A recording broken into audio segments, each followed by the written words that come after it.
Hi, magandang araw! Ayan, magluluto. Dito po ako ngayon sa aking kusina. Ako po si Gilda. At ako ay magluluto ng risotto. Risotto po na may zucchini. Ito. At saka yung ating squid. Lutong Italiano po yung ating gagawin ngayong gabi. Ngayong araw na ito. So, ayan, maginit po ako ng ating kawali at saka yung ating olive oil. Lagay natin din. Risotto po. Yung risotto po natin ay kakaiba sa kanin sa Pilipinas. Kasi ganito po yung ating risotto. Mas malaki yung kanyang mga butil-butil. Ayan. So, hindi siya malambot, di tulad sa atin na kinakain natin. So, habang nagagawa ako nito, nagpapakulo din po ako ng ating sabaw dito sa dito sa ating pentula. Anong ba yung pentula sa atin? Casserole. So, ito yung sabaw. Itong cubes lang po ito na ginawa ko. Tapos, tinuna ko sa tubig. Yun, pinakulo ko na. So, siya yung isasabaw ko mamaya.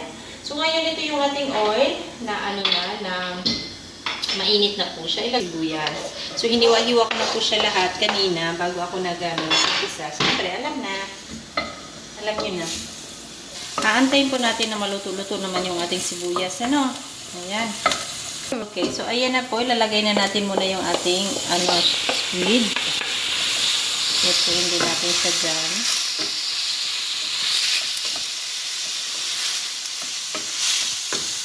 Lutuin po muna natin ng very light yung ating squid. Kasi siyempre matigas-tigas rin siya. So yan, ganyan. Lalagyan ko na siya ng black pepper para malasalan. Yan, lulutuin lang natin siya ng sandali. Ayan. Tatakpan po muna natin, papalutuin muna natin ng sandali yung ating squid para maluto naman siya mamaya. Okay? Ayan, ilagay na natin yung ating kanin.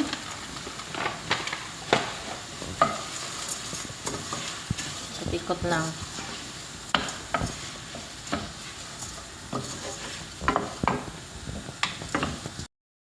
Lagay din natin ng wine.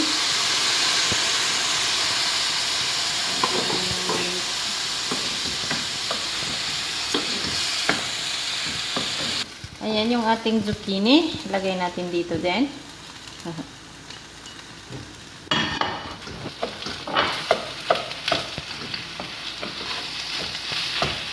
Ilagay na natin yung ating yung sabaw na sinano ko kanina. Ganyan lang, ikot-ikotin lang natin siya hanggang sa maluto.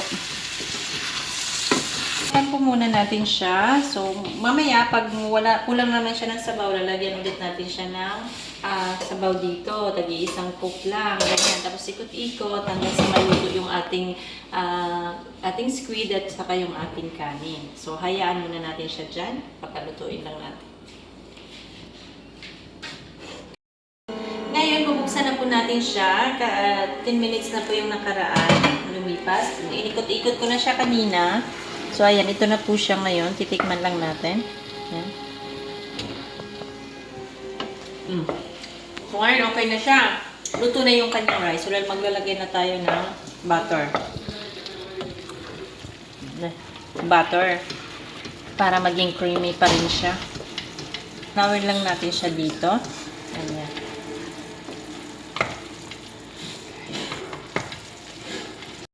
Nalagyan natin siya ng parmesan cheese.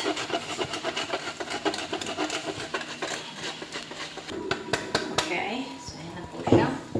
Yan, iikutin natin siya. Okay. So, ayan. Ready na po yung ating risotto. Ito na po siya. Patayin na natin. Lagyan na natin siya sa plato. Ayan, titikyan na po natin. So, ayan na po siya, guys. Tikman natin. Mainit. Pumalat! Kabalat!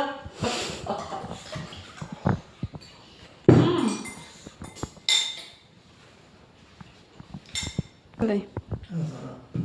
Approve po yung kanyang lasa. Masarap po. So, depende na lang po sa inyo kung gusto niyo siyang lalagyan pa siya ng more parmesans. Ito po yung ating reseta for today. So kung gusto niyo yung aking video, please subscribe. Thank